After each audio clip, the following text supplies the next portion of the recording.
Hello, hello, hello, hello, hello, hello. So today's episode of Rise and Vibes, our guest is Kstav. Y'all know Kstav. He's one of the baddest powder coaters um there is in the state of Florida. So I'm just waiting for him. I talked with him a few moments ago. So I'm just waiting for him to join, and we'll go ahead and get started. While I wait for him to join, I wanted you guys to go and check out my last reel to see what I recently started selling today. The newest addition. Thank you. The newest addition to my merch. While I'm waiting for him to join, I'll go ahead and show you guys. It's these misting water bottles. So y'all know they have a fan. You put water in them, and you can spray yourself also. So these are the newest ones. They'll have my logo on them, and so they're available in multiple colors. So that's that. Also, today's episode of Rides and Vibes is sponsored by Impact. They are interior material company. So that's our sponsor. So sponsor and check them out, especially if you do interior. Yo, yo, yo. Hey, What's happening? boy, let me just tell you, I didn't ever think that this was gonna happen because you've been running from me for a long time. Never. What's good? So first, I wanted to tell you thank you so much for taking time out of your busy schedule to Thank you sit for down having and me. talk to us and answer the fans' questions. No, I'm always there. Anybody ever needs me, I might be hard to get a hold of sometime, but listen, don't ever give up. I'll get you. All right. So what I'll do is I'll start off with one of my questions and then I'll get right into the fans' questions. Okay. Yep. All right. So tell me how you got started in powder coating. That was actually something that happened during COVID. Um, I've always been around, as my family owned speed and truck world, so I've been around the custom automotive industry my whole life, and pretty much was something that was slacking in Florida. If you want the honest truth, we really like building cars for people and building trucks for people. Our name is on it, so if we send it out to get powder coated and the powder coat comes back, something's wrong with it, this, that, and the third, they don't go back to the powder coater, they go strictly to the shop that built the vehicle. So we were running into those issues and whatnot. So it was kind of something that we jumped into. And I mean, obviously, you see it took off. Right. That it did. So I'll go ahead and get right into the fans' question. Um, how long have you been in powder coating? 2 years. Just 2 years? That's it. Dang, that seems like That's it it. don't seem like 2 years. Yeah, It that's seems it. like a long time. Nope. But I've been around the automotive industry since before I started walking, drag racing, building custom cars, custom trucks. That's been something that was part of our life. Like we didn't know anything different, and we don't know anything different. That was what my dad showed us, and that's what we ran with. Right. So what adversities have you faced being in the powder coating business? Learning everything. I mean, learning just in general. There's a lot that it looks easy. I mean, people watch TikTok videos and like, oh, they just changed the color, boom, that's this, that, and third. And Right. it really isn't that easy. There's a lot. I mean, I'm in the process. We're building a bigger shop, and one of my big things what I want to do is show the downside and the flaws and the bad things that happen during powder coating, because a lot of people don't see that. Like, there's times to where, yeah, they look beautiful at the end, but it took 3 times to get it that way. I mean, I'll give you a perfect example. We did a set of wheels for Lulu's car that he's building right now. And when I tell you those wheels kicked my ass, they kicked my ass. I ain't even going to bullshit you. Right. They look badass done, but they kicked my ass. I think we did that set of faces like 3 or 4 times. And I mean, that's completely starting over. It's not like paint. It's not like a process to where you can go back and touch something up. You have to literally strip everything and start from scratch. So you have to strip the whole frame or whatever it is that you're powder coating. Yeah, and start over. I mean, to do it the right way. Right. And I can't say that everybody does it the right way, but yes, to do the things the right way, you got to start from scratch. I mean, just because it's not, like I said, it's not like paint. You can't spot blend a piece. You can't do something along that lines because it has to be baked to be adhered to the metal. So it has to go back in the oven, and then you run the risk of over baking the other material that was on there. So there's a lot that goes into it. And like I said, I mean, it's fun, but it has, like, I want to show that side of it to where people don't get to see. Like, I want to show the bloopers in the shop and what goes on and like certain things. I mean, it gets frustrating. Like I said, something to do something 4 times. It's like, Jesus. But and then when it's finally done, you're like, all right, that's what I'm talking about. Right. So you want to just show us like maybe a day in the life of. I'm gonna record 24/7 at the shop is what I plan on doing with the YouTube video and have someone edit it and keep. I mean, I'm gonna show the good, the bad, and the ugly. I mean, that's just part of. I want people to see that because I feel like a lot of people don't understand the process and don't understand what goes on behind the scenes of making those frames pretty or those parts pretty or those wheels look good. So it's like something I want to show them, and like maybe they'll understand a little bit more when you call and you're like, oh, it's not done yet because I had to redo it. And it's not like I can just psh, psh, psh, and it's good to go. Like it doesn't go down like that. So you got to strip it, sandblast it, start all over. So it's like some of the things like I just want to show people because, like I said, it's like most people don't understand the whole process. And a lot of people, when they come to the shop and stuff, they're like, oh, this is such a cool process. I never knew it was like this. So it's kind of going to just open up the people's eyes to what goes on. I mean, there's a lot of things that can be powder coated, but when it comes to like the custom automotive industry, it's endless. And rumor has it that, and listening to you, it does make sense that you are like a perfectionist. Yes. You will not send if it's No. not perfect. You're not sending it out. No. That's one thing. My family owns Speed and Truck World. My dad's been in business for 50 years. Reason why he's been in business for 50 years, doing good business. You're not there 50 years if you haven't. And that's what he distilled in me, and that's what I'm running with. So it's like when you have someone that teaches you something like that, it's hard to go the other way.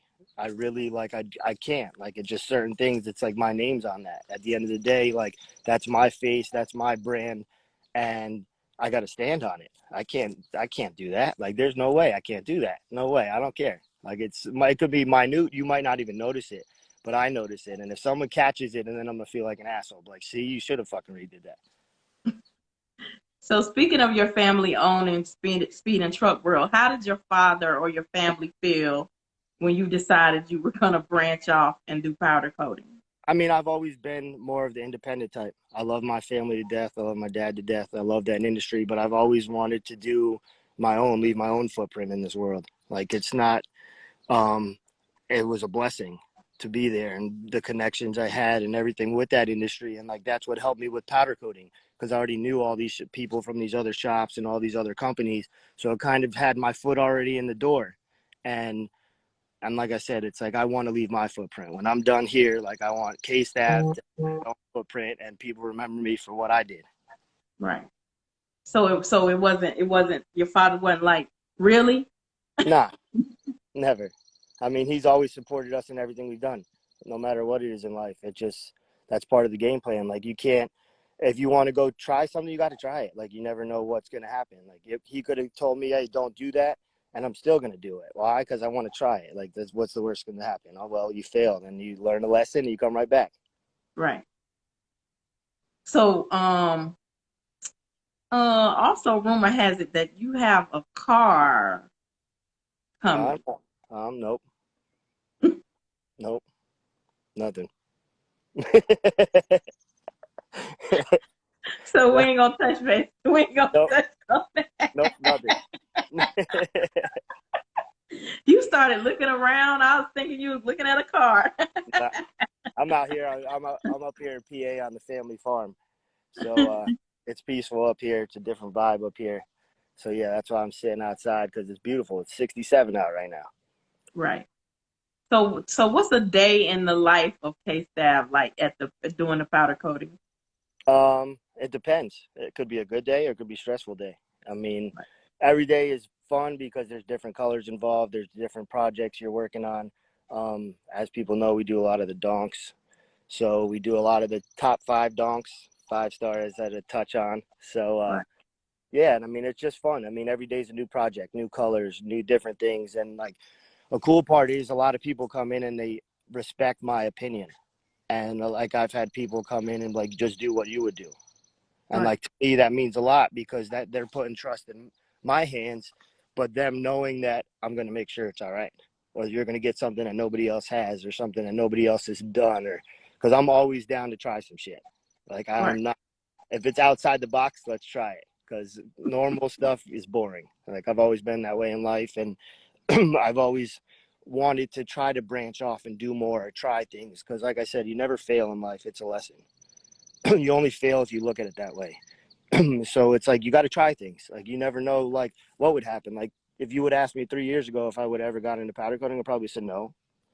But look what happened. You never know. Tomorrow's what tomorrow holds is what tomorrow holds. Like you don't know what it is. So it's like got to try things in life. I tell people all the time. And people look at me like I'm crazy, but that's just me, and it's just me being me. Like I push people. I try to motivate people no matter what it is, no matter what it is in life. Like I feel like you're capable of whatever you put your mind to. So if you So what? think it, go get it. Yeah, that's true. So what do you feel like is the downside of being in the powder coating business? It's hot. It's hot. It's hot, hot. We got an oven baking at 400 degrees. It's hot. Like it's like there's no if, there's nothing besides that. I mean, that's just how it is. I mean, but it's part of the industry, and it's the downside. You're sweating. Like if you go outside, we're in South Florida and we go outside to cool off. So it's like kind of one of those things to where it's like, oh man, like you're going outside in 100-degree weather, 95-degree weather to cool off, but it's 120 degrees in the shop. So it's like one Right. of those situations to where it's like, that's the only downside to me. Cause like I said, there's things like that things get fucked up and got to redo things. But to me, you can't let that stress you out. It's part of what you signed up for. So it's like if you let that get to you, you're never going to get nowhere because you're Right. never going to have anything that goes perfect always. There are days that it's like perfect and you look around like what's going to happen. Like Right. you're looking for like, okay, there's something's going to happen, but it just works like that. And some days are great and some days suck, but you got to take them all. Just waiting on the other shoe to drop. And that's it. So I'll tell you this, right? I really believe in giving people their flowers, and I always usually save what I'm gonna say to a lot of you guys and ladies to when you get on the show, because I really want the people who follow the show and follow you to know um, how I feel. The one thing, not one of the things, not the one thing, but one of the things that I really respect about you is you always treated me with respect and you talk to me from a place of wanting to try to help me. You know what I mean? As Yeah. a female in the car world and doing what I do and selling parts and a lot of the things that I do, sometimes it can tend for some of the men who feel like they know more than me or they've been here longer than me to be disrespectful. But you have never been that way. And for that, I want to tell you I appreciate it. I appreciate you. That's to me is kind of that doesn't even make any sense in my eyes to some why people feel that way because at the end of the day, no matter what it is, like I love cars, I love drag racing. Like if you respect or like the sport or something that I love, why wouldn't I want to motivate you to push you to do better, to teach you more, to learn more? Like I literally, this is all I know. Like cars is the only thing I know. From the time I was a little kid walking around my dad's shop playing with parts, like we didn't have toys, we had race cars. We had power wheels we're trying to make go faster. Everything was about drag racing. So it's like I see you trying to do what you're doing, and it's like, why not help? Like I'm always there to be a helping hand.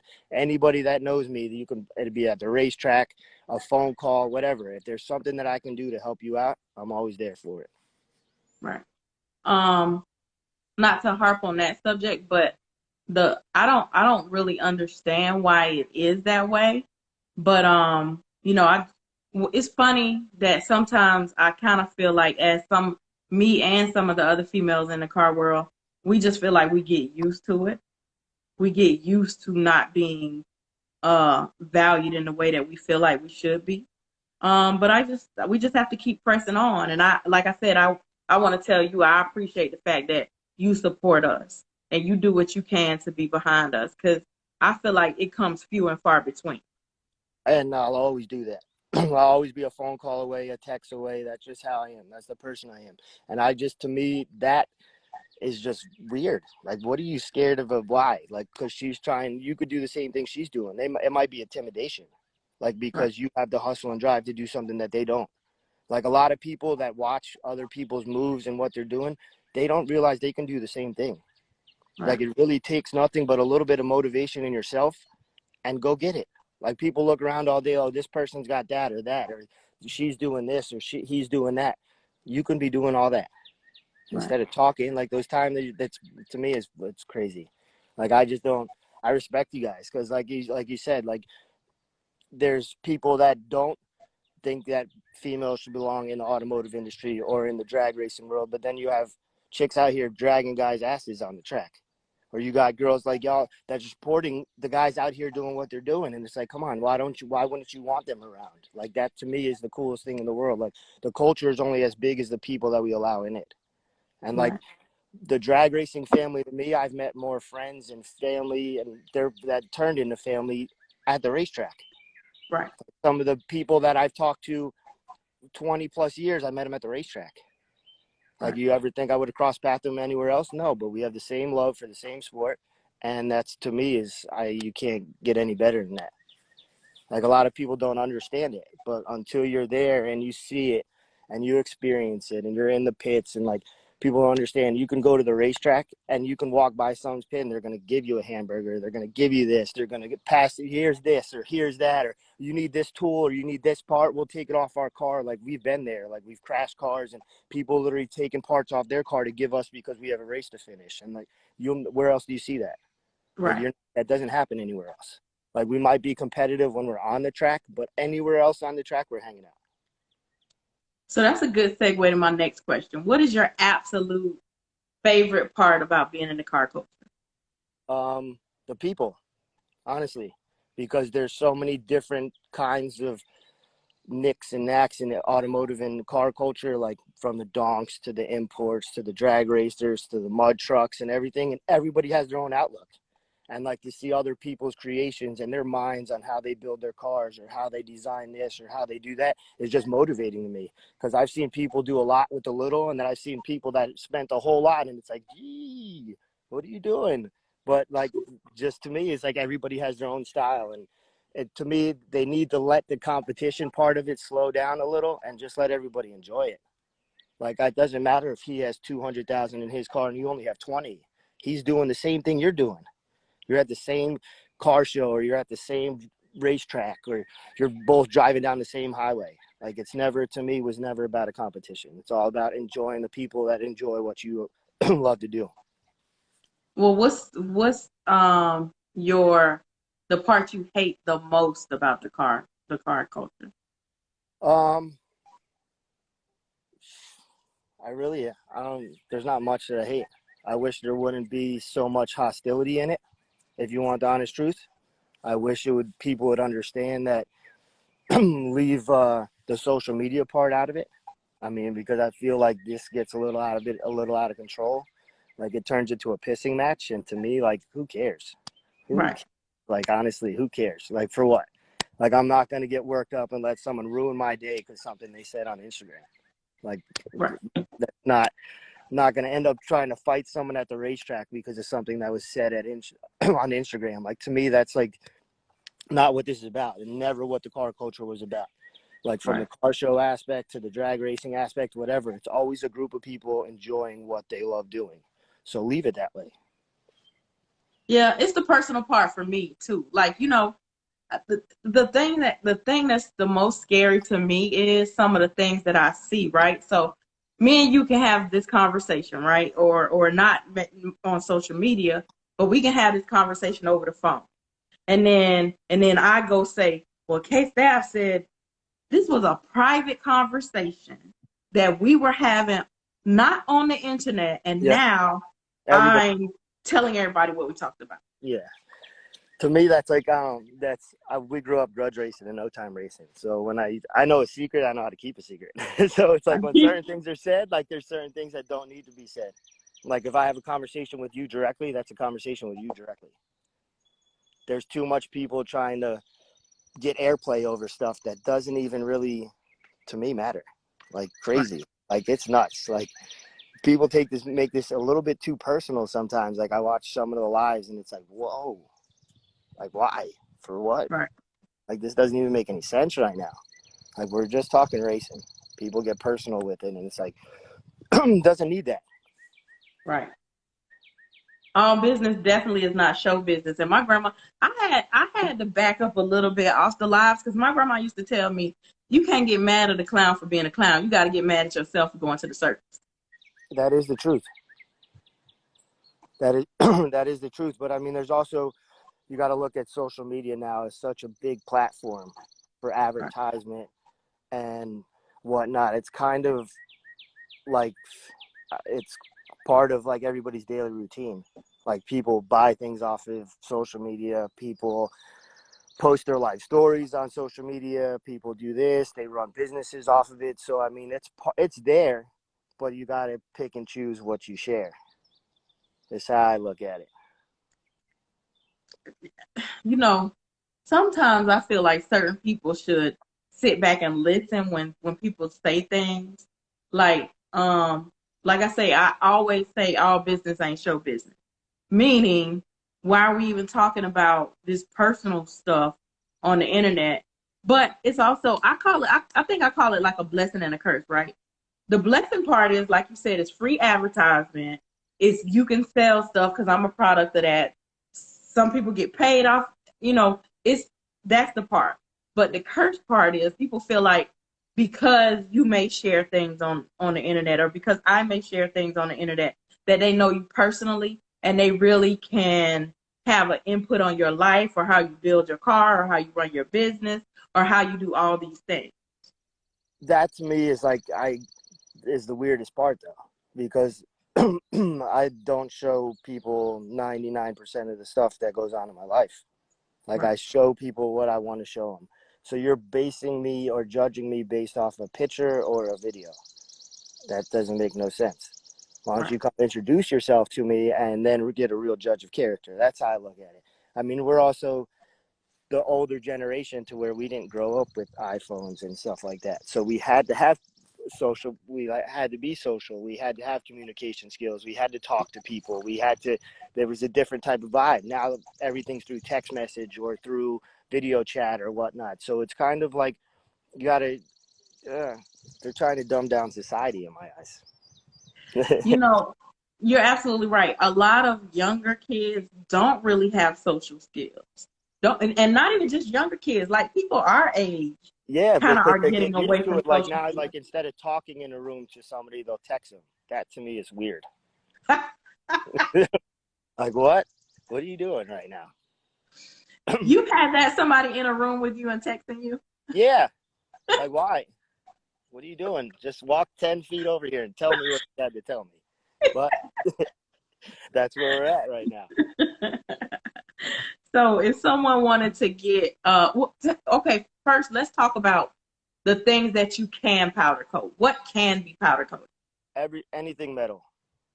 Anything Really? from a little bolt to a frame to a race car chassis to lift kits, wheels, anything metal. Hmm. So Steering what you can wheels, horn buttons, window switches, emblems, you name it. As long as it's metal, it can get powder coated.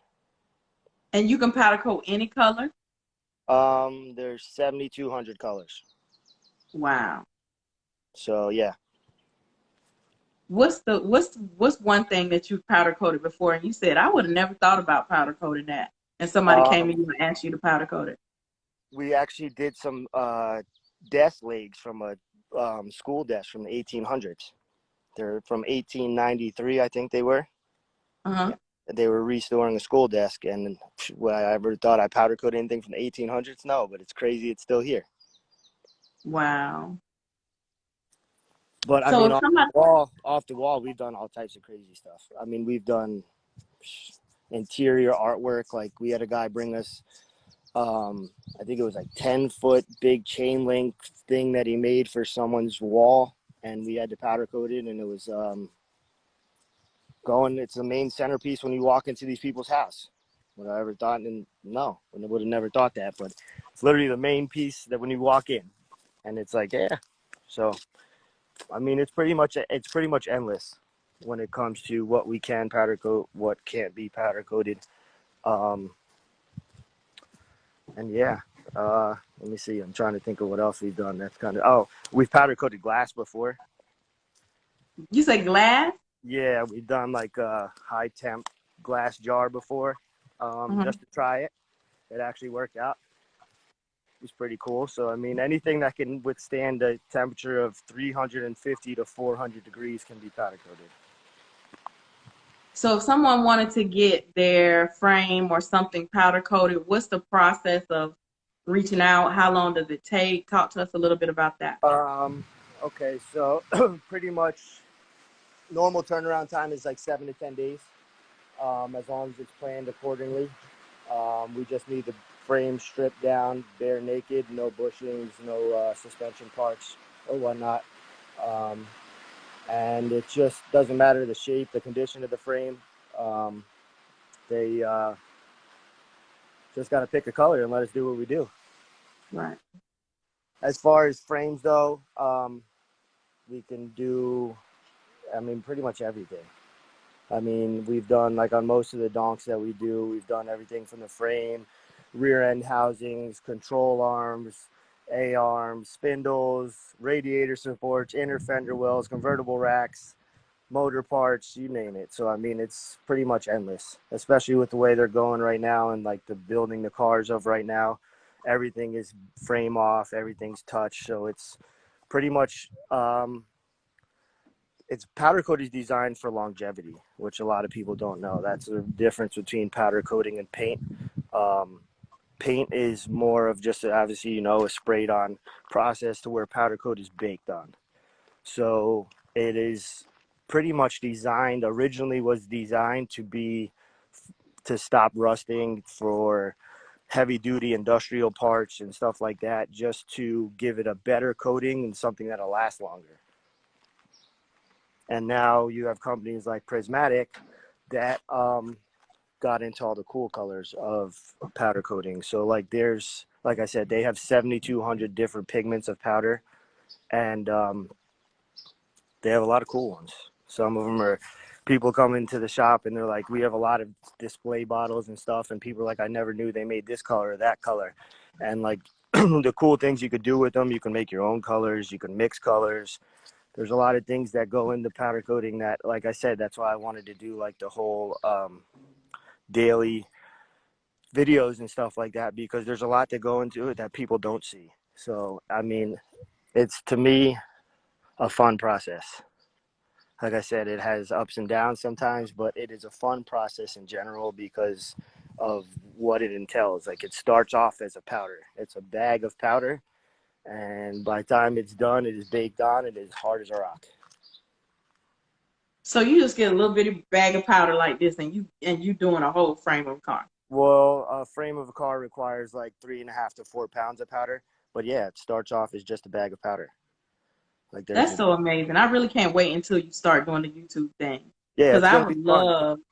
People, like I said, people really don't realize what goes into the whole process, and that's why I feel like that'd be something to be fun and give people like an everyday look at it. Like, you'll be able to see from start to finish of a whole process. So you said usually it's about 7 to 10 days. Yeah, turnaround time on a frame, as long as it's planned accordingly. Okay. And we schedule it right. Normal turnaround time is 7 to 10 days. That's with sandblasting, primer, prepping, the whole spiel, powder coating and clear coating. And then, I mean, we've done frames as quick as we did CAD's frame in 3 days. CAD dropped his frame off, said he needed it in a rush, and it was done 3 days later. So it all depends. I mean, like, if we plan it right, we can get things done fast. That's why I kind of base a lot of things off of schedule, just because it keeps everybody on a time frame. Because the last thing I want to be like, there's powder coating nightmare stories. People are like, oh, well, this shop had it for 5 months. Like, I don't want your parts for 5 months. Like, Right. I don't want them for 5 months. Like, no. But I mean, it happens, and like, that's one thing I pride myself in, and pride is a quick turnaround and quality work, because that's got us to where we're at now. And it's going to continue to go that way and continue to move that way. And like I said, sometimes I'll tell people no, just because I don't want to put them in that predicament. Like, I don't want to put them into where I can't get it done and they're relying on me. So sometimes it's all right to say no. Right. Do you have a long wait list right now? As far as what, like bigger jobs? Yeah, like 2.5 months. Smaller stuff we kind of fit in between the other jobs, so it's kind of depending on what needs to be done. Some stuff we can get in quick, some stuff we gotta schedule for September. So big would be considered like a frame, but what would be No, considered not small? really. Like big would be like a complete donk, like pretty much everything: bumper supports, fender wells, the whole spiel. Like a frame kind of could get weaseled in, because we have separate frame racks for just strictly for frames.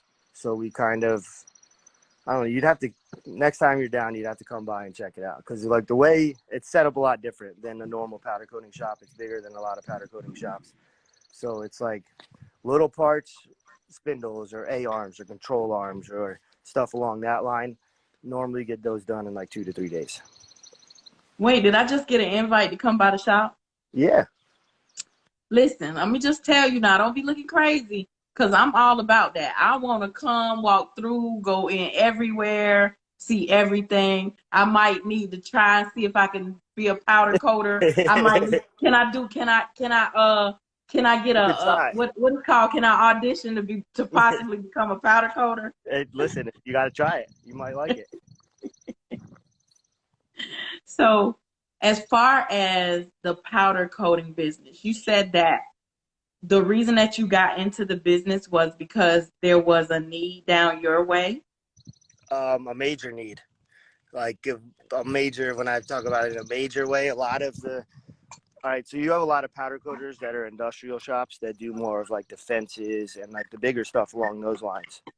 And they would do like a lift kit for somebody here or there or whatnot. But as far as like the frames, the custom colors and all that, there was really nobody in South Florida doing them.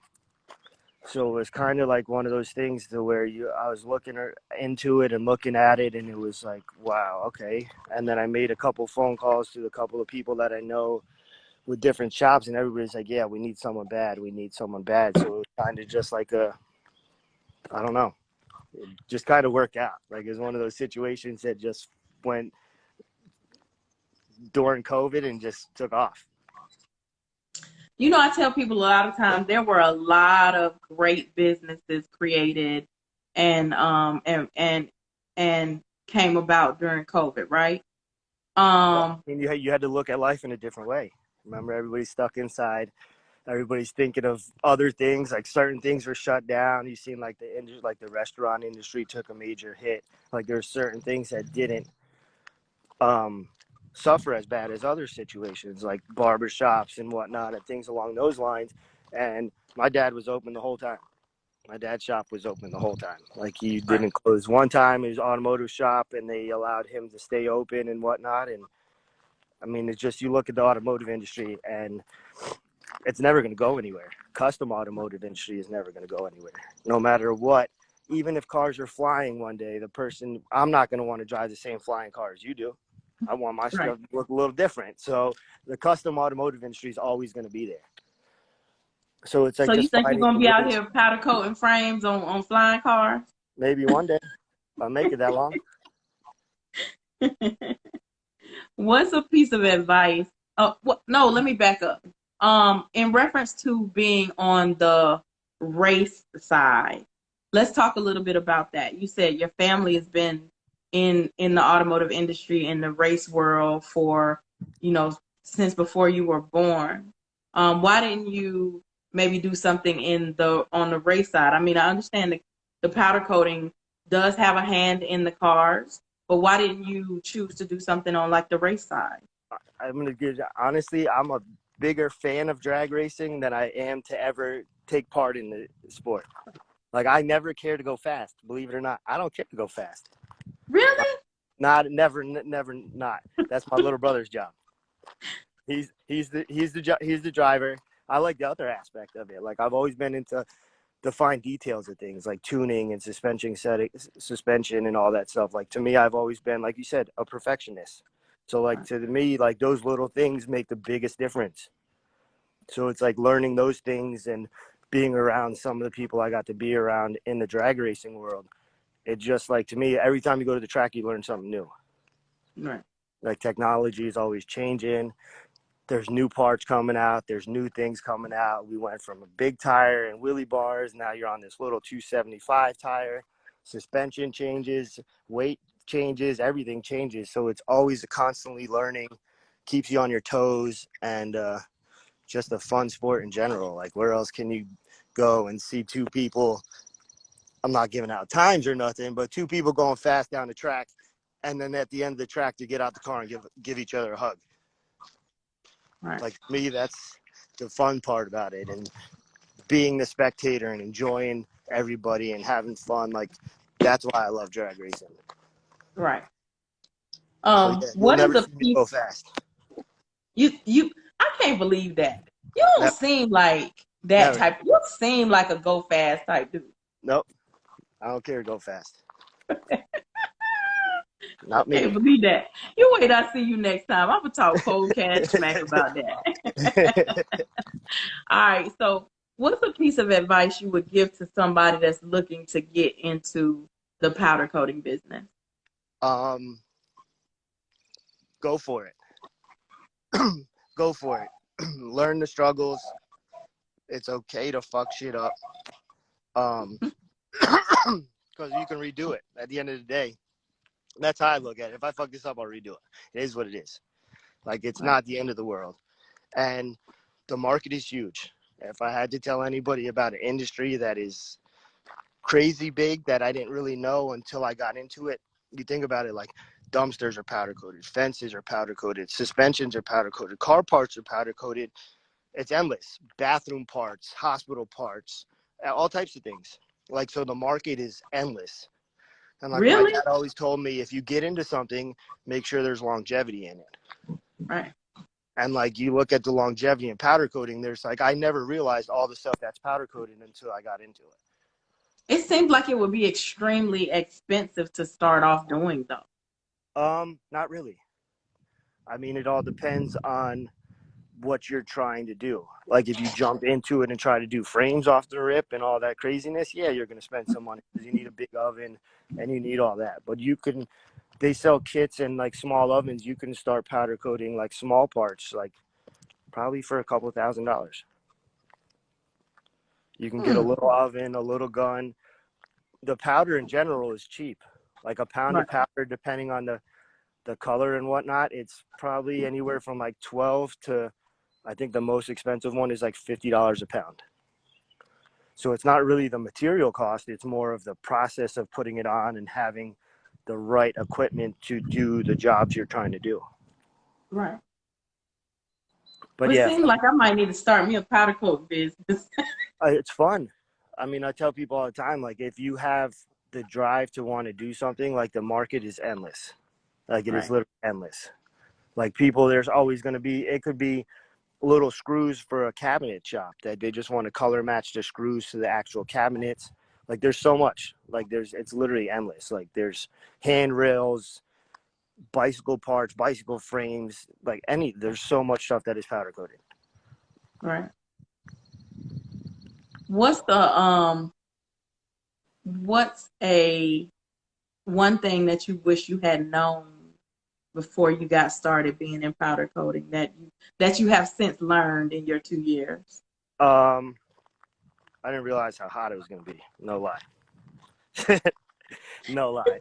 It's like some days it's crazy. Like you don't like you have to walk into the 20-foot oven to pull out that frame, and the oven's 400 degrees, and like there's just like those little things like I didn't think about, none of that stuff. And I mean, it's just hot.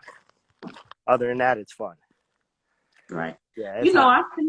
I've seen some of those colors. I am so intrigued. I cannot wait until I come down. And don't be acting like you don't remember you invited me. I No, can't wait until I never. come down and see some of all the things that you do in the shop. I feel like I need to come and audition because I might be the newest member of your staff. Yeah, all So right. I need to come, try it and see what we're gonna do. Like we need to negotiate my pay. We need to figure we I need to got you. figure out what we gonna do about this. Cause you probably don't have no females on your staff, do you? No, Okay, okay. So you need one. I'm gonna throw my hat in the ring to be, I got you. You got to come stand in the heat. Come on. Hey, I got it. I can stand it's I think of it like It's a hot in the sauna. kitchen. I tell people all the time, it's hot in the kitchen. Um, where do you see yourself and your business in the next 2 to 3 years? Biggest in the state. You better speak it into existence. You said the I biggest do in it the all the state. time. I do it all the time. I'm a firm believer if you speak it, you're going to reap it. So, like I said, biggest in the state. What? Biggest I see. I custom like powder that. coating shop in the state. You See, I heard me like say that. it here right now. I like that. So tell everybody how they can contact you, where you're located, all the specifics in reference to if they want to get anything powder coated. Easiest way, I check it all the time. You can send me a DM because I always ask for pictures of what I'm going to be powder coating. That way I can see what we're getting into before, because people call all the time and ask for a quote. And I don't mean to be rude or like about it, but until I could see what I'm actually coating, like, because some people are like, oh, I want to powder coat this frame, and then they bring it to me and it's trash. Like, and then they feel bad when I tell them, like, listen, I'm not even going to do this because this isn't even worth your money. Like, I'm not going to take your money for something that I can't stand on. And like, this is going to leave here and look horrible.